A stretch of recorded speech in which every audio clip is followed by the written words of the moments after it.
Τελείωσα. Δεν έρχονται τώρα εγώ. Να πάμε τα άλλα. Έχεις να τα πλάι. Ούτε πλάι. Άντε ρε. Πάει να πάω.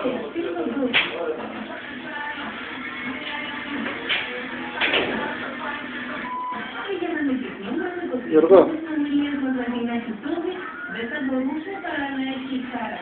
Αυτό είναι κοντρόπουλο. Φτάνει μωρέ.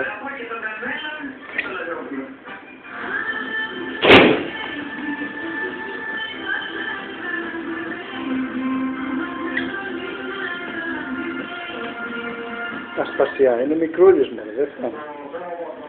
Ήταν μια απίστευτη ερωτική ιστορία, στο μυαλό σας το πονηρό. Πρόκειται για ένα περίεργο έρωτα ενός κύκνου για ένα ποδήλατο θαλάσσης. Αυτό το θέμα έχει έρωτα, προδοσία και happy end. Ο υπέροχος μαύρος κύκνος που βλέπετε είχε ερωτευτεί αυτό το ποδήλατο θαλάσσης που μοιάζει με κύκνο. Όπου ήταν το ποδήλατο, δίπλα ήταν κύκνος.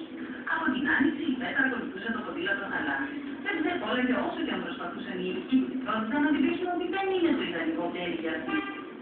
Η πέτρα είχε διάσημη. Να έπαιζαν θέματα στη γερμανική τηλεόραση και το περίεργο αυτό ειδήλιο. Οι κάμερες την ακολουθούσαν συχνά.